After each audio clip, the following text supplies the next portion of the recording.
ఇదేం కర్మయ్యా, దొంగతనం ఎందుకు, ధైర్యంగా చూడొచ్చు కదా అంటే, లేదు సార్ అలా చూస్తే మా వాళ్ళు కొంతమంది ఎందుకురా సినిమాలు అంటే అవేనా అని అనేవాళ్ళు సార్. అదేంటయ్యా సినిమాలకు కూడా తేడా చూపిస్తారా? అవును సార్, అందుకని మీ సినిమాలు మీ డ్యాన్సులు అంటే మాకు ఇష్టం సార్, అందుకని సెకండ్ షోలకి ఎవరికి తెలియకుండా కామ్గా వెళ్ళిపోయి చూసి వచ్చేవాళ్ళం సార్. ఏమిటి అసలు అవి చూసి కాలేజీలో ఆ పెర్ఫార్మెన్స్ ఇచ్చేసేవాళ్ళం సార్, మాకు ప్రైజులు వచ్చేసేవి. ఆ రకంగా అందరినీ కూడా ప్రతి ఒక్కరిని కూడా నేను నా వైపు ఆకట్టులాగా చేయగలిగాను. అలాగే learn from mentors and successful entrepreneurs.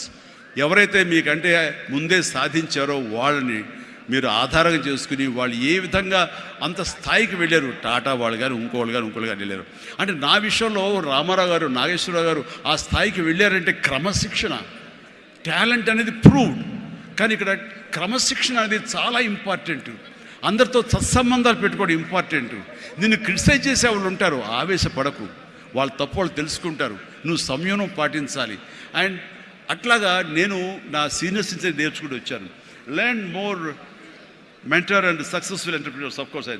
అలాగే నెట్వర్క్ అనేది చాలా ఇదిగా ఉండాలి మీకు, అంటే డిస్ట్రిబ్యూషన్ సైడ్ కానీ ఇంకోటి కానీ మీ ప్రోడక్ట్ మార్కెటింగ్ చేసుకోవట్లేదు. అలాగా నా విషయంలో నాకు అండగా నిలబడింది, నన్ను ప్రజల్లోకి నిరంతరం తీసుకెళ్ళేది ఎవరంటే నా అభిమానులు.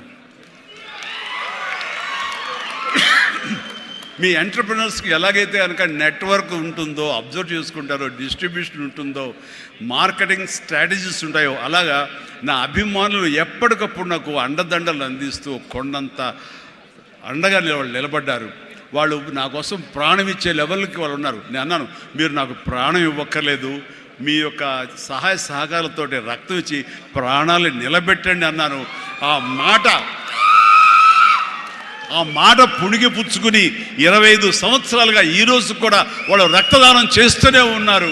వాళ్ళందరికీ నిజంగా జీవితాంతం నేను రుణపడి ఉంటాను. అందులో భాగంగా ఎక్కడో ఉన్నట్టు నా మాట, ఇక్కడ మాట్లాడిన నా మాట అమెరికా దాకా వినపడింది. కాబట్టి ఆప్తా ఎన్నోసార్లు నా పేరు మీద బ్లడ్ బ్యాంకులు నిర్వహించారు, రక్తదానాల శిబిరాలు నిర్వహించారు. ఈ రవి కానివ్వండి, మధు కానివ్వండి, ఇలాంటి వాళ్ళందరూ కూడాను ఇవి చేశారు. ఈ రోజున అన్ఫార్చునేట్లీ రవి వర్రే ఒక బ్రెయిన్ స్ట్రోక్ వచ్చేసి ఆగిపోయినప్పుడు ఆ విషయం తెలిసినప్పుడు అతనికి వీడియో పెట్టాను నేను.